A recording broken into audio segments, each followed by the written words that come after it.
أعوذ بالله من الشيطان الرجيم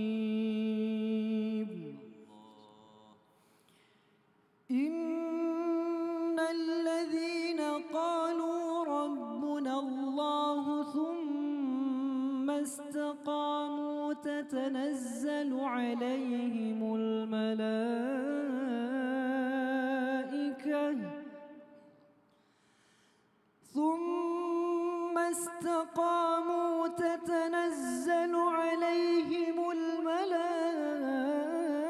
الملائكة ألا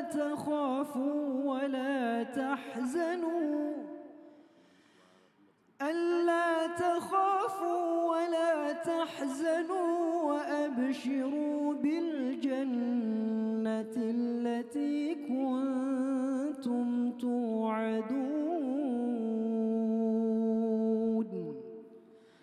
نحن أولياؤكم في الحياة الدنيا وفي الآخرة ولكم فيها ما تشتهي أنفسكم ولكم فيها ما تدعون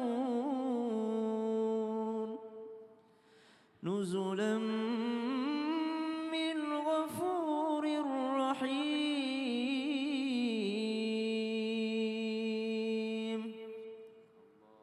صدق الله العظيم. Masya Allah, indahnya lantunan ayat suci Al-Quran yang dibawakan Miftah, Ustaz Beliau Syam juga. ini membawa nama Indonesia ke internasional. Oh, iya. Beliau ini hafil qori juga, jarang-jarang. Masya Allah, tabarakallah. Yang di rumah juga jamaah tetap semangat ya ngaji Al-Qurannya juga ya. Masya Allah. Pokoknya semuanya lebih semangat, tarawehnya juga semangat. Amin. Tetap maksimal, tetap Amin. istiqomah gitu ya. Tapi gimana caranya?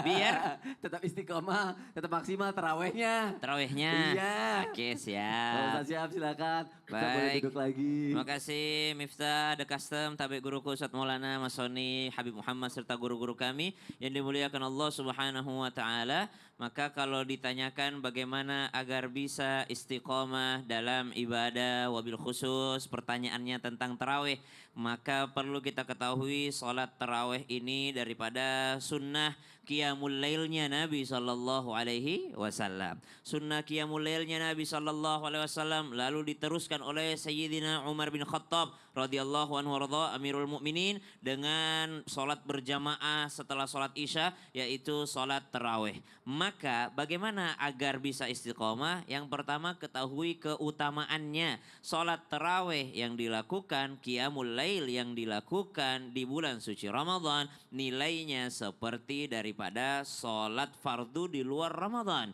Salat tarawih yang dilakukan sebelumnya ikut salat Isya berjamaah, lalu ikut salat tarawih, lalu ikut salat witir, tidak pulang sebelum imam pulang, maka diampuni dosanya. Subhanallah. Maka setiap malam Allah Subhanahu wa taala akan mencatat daripada nama-nama ataupun mengambil daripada nama-nama dari hambanya yang dibebaskan dari api neraka. Siapa mereka? Di antaranya mereka yang duduk ataupun ikut salat bersama dengan imam, tidak pulang dari masjid, tidak keluar dari masjid sebelum imamnya selesai daripada apa yang dilakukan kegiatan di malam hari tersebut. Sehingga perlu untuk mengetahui ilmu tentang salat itu sendiri. Cuman ada yang perlu digarisbawahi. Ada orang ngejar tarawih tapi maghribnya kelewat gara-gara bukber. Ya, sayang Maghrib banget. itu salat fardu. Tidak Ya. ada amalan yang lebih dicintai oleh Allah Subhanahu wa taala dibanding yang fardu-fardu, yang wajib-wajib. Jadi jangan sampai ngejar yang sunnah tapi yang fardu kelewat. Kalau kata Ustaz Maulana ada juga orang yang diajak salat tarawih tapi salat Isya dulu kata dia. Duluan ntar saya baru tarawih baru ikut. Lah, Isyanya kemana? Ya Allah. Isyanya ini lebih utama. Gitu Iya. ya. Jadi pokoknya tetap semangat aja gitu Semangat ya. Jangan malah kendor apapun ya. itu. Yang fardu berlipat ganda, yang sunnah menjadi fardu. Masya Allah. Terima kasih Ustaz Sama-sama Syam. Mas Soni. Tepuk tangannya dong untuk guru-guru kita. Masya Allah. Kelihatan yang paling lemes mau curhat biasanya ya. Yuk kita masuk lagi ke segmen curhat dong Ustaz. Iya, kami curhat. Nih yang mau curhat kayaknya ini nih. Ya kan? Bener gak? Bener ya? Udah pegang mic. Tepuk Saya mau tangannya lemes. curhat nih. Sini. Bismillah, izin ya Habib. Yuk. Kasih salam dulu, sama namanya kasih tahu. Assalamualaikum warahmatullahi wabarakatuh. Waalaikumsalam warahmatullahi wabarakatuh. Perkenalkan nama saya Azmi Alfisyahr. Asmi, Masya Allah. Biasa dipanggil Azmi. Bisa Azmi Oh, Alfisyahr. Asmi. Asmi. Asma. Salah. Ustaz Maulana. Habib Muhammad. Oh siap. Iya. Mau curhat apa? Di sini saya mau curhat nih, Ustadz Habib. Ya Asmi. Ini di luar tema tidak apa-apa? Gak apa-apa. Oh, tidak apa-apa Ustadz ya. Tenang, Di sini ya tenang, Ustadz. tenang ya Kayaknya silakan. mau nangis nih. Orang tua saya sudah lama meninggal. Dan saya mungkin itu sekitar di 2017 itu ayah, Umi itu di 2016. Beda 1 tahun, tapi di bulan 10, di bulan yang sama. Di sini saya sering sekali merasakan, masih sering merasakan kehilangan, rasa sedih yang sering saya rasakan. Apalagi di saat saya sendiri, saya sering merasakan overthinking gitu. Apalagi di bulan Ramadan, di bulan yang spesial ini, mungkin sudah tahun keberapa saya merasakan puasa sendiri Ustadz. Kebetulan saya merantau ke Jakarta. Dengan teman-teman saya ini sudah seperti keluarga.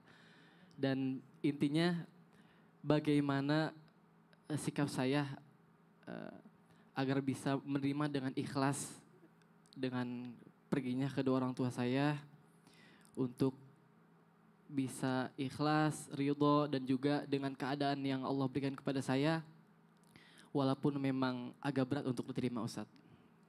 Begini, Gimana, Ustaz Maulana? inilah hebatnya Ramadan. Berapa puluh tahun pun ayah saya almarhum Haji Maulana Desakda, orang tua saya itu sekalipun sudah 40 tahun lebih meninggalnya. Kami anak-anaknya itu setiap Ramadan pasti ingat. Pasti ingat. Saya rasa semua jamaah yang di rumah yang lagi nonton pasti merasakan itu. Bahwa ketika Ramadan itu adalah bulan keluarga. Sehingga siapapun pasti akan mengingat. Makanya tradisi yang ada di Indonesia sebelum masuk Ramadan, pergi nyekar, munggahan, ruahan, itu luar biasa. Maka salah satu kemuliaan Ramadan itu bagaimana bulan mendidik, bulan tarbiyah, bulan pendidikan. Nah buat Ananda Asmi, dengerin. Berbakti kepada orang tua tidak mesti orang tua hadir. Walaupun orang tua sudah berpulang ke rahmatullah, kita masih bisa berbakti. Dengan mendoakan, dengan bersedekah. Atamin Quran, pahalanya untuk almarhumah. Itu luar biasa. Ada lagi nih. Nah, tapi Ustaz gimana menyikapi kesedihan dan ujian ini? Saya mau tanya, Asmi waktu meninggal ayah umur berapa? Itu sekitar 13 atau 14 Oh, iya, pas memang. SMP Ustadz. Pas banget. Memang kalau anak yang di usia 17 tahun ke bawah meninggal ayahnya itulah yang disebut dengan yatim. Silakan. Habib izin ditambahin, Bib. Baik, Masya Allah, artinya seorang bertanya kepada Rasul SAW. Kalau Imamul Haddad mengatakan sedih ketika ditinggal, meninggal, apalagi orang tua itu manusiawi. Artinya orang sesuai dengan sifat kodrat kita sebagai manusia, sedih, ibu kita meninggal, ayah kita meninggal. Tapi bukan berarti ketika orang tua kita tidak ada, terus seakan-akan sudah tidak ada, tetap mereka ada. Ada di hati kita, ada di doa-doa kita. Sampai dikatakan seorang sahabat bertanya kepada Nabi SAW, apakah masih ada bakti dan kewajiban baktiku kepada kedua orang tuaku ketika orang tuaku atau kedua orang tuaku sudah meninggal dunia? Kata Rasulullah, bala, ada. Seperti Ustaz Maulana katakan, as-salatu alaihima, mendoakan keduanya, al-istighfaru lahuma, artinya memintakan ampun buat keduanya. Wabil khusus bulan Ramadan yang doa kita deket banget sama ijabah. Doa kita deket banget sama Allah Subhanahu wa taala. Jangan lupa selalu istisyar, menghadirkan kedua orang tua kita di setiap amal-amal kebaikan. Jadi menghadirkan kedua orang tua kita, amal baik apapun kita hadirkan buat orang tua kita supaya apa?